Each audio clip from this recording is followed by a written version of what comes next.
សម្រាប់អ្នកជំងឺទឹកនោមផ្អែមដែលគាត់កើតមានដំបៅហើយគាត់បានទៅជួបជាមួយនឹងវិជ្ជបណ្ឌិតព្យាបាលហើយគាត់ control score របស់គាត់បានល្អដំបៅរបស់គាត់នឹងជាដូចមនុស្សធម្មតាអញ្ចឹង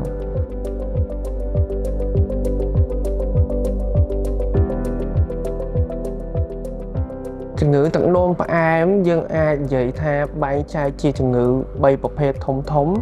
ប្រភេទទី1គឺជំងឺទឹកនោមផ្អែមប្រភេទទី1ជំងឺទឹកនោមផ្អែមប្រភេទទី2និងជំងឺទឹកនោមផ្អែមលើ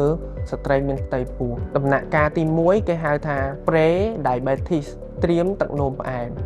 ដែលយើងនិយាយឲ្យស្រួលស្ដាប់ថា score A1C ដែលចន្លោះវាចាប់ពី 5.7 ទៅ 6.4 ហើយទី2គឺឈានចូលដល់ដំណាក់កាលទឹកនោមផ្អែមតែម្ដង score A1C របស់គាត់ធំជាងឬក៏ស្មើនឹង 6.5 ឡើងទៅ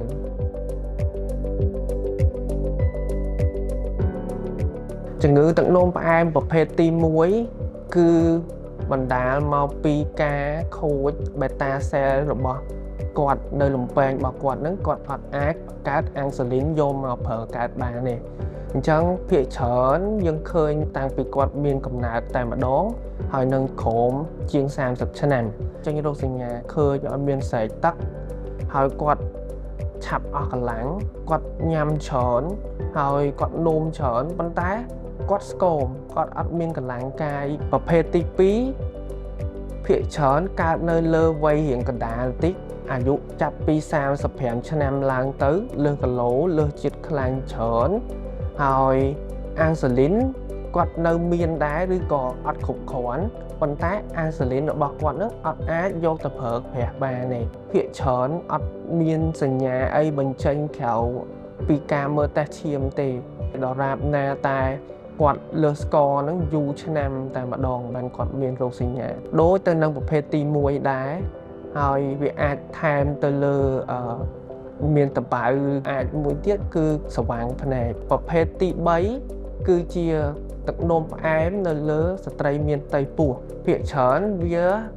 ជាទៅវិញនៅពេលដែលគាត់សម្រាលរួចគ្រាន់តែថាគាត់មានហានិភ័យខ្ពស់ដែលបណ្ដាលឲ្យគាត់ថ្ងៃក្រោយទៅកើតជំងឺទឹកនោមផ្អែមប្រភេទទី2វិញ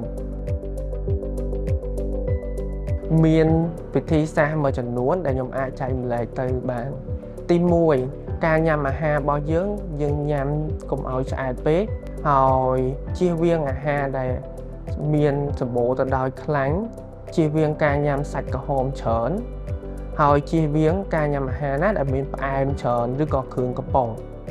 ទី2យើងហាត់ប្រាណមួយថ្ងៃឲ្យបានយ៉ាងតិច30នាទីយើងអាចនិយាយបានថា150នាទីនៅក្នុងមួយសប្តាហ៍ទី3មិនថាក្មេងក៏ដោយយើងចាស់ក៏ដោយយើងត្រូវតែតាមដានសុខភាពឲ្យបានទៀងទាត់ជាប្រចាំជាមួយនឹងគ្រូពេទ្យ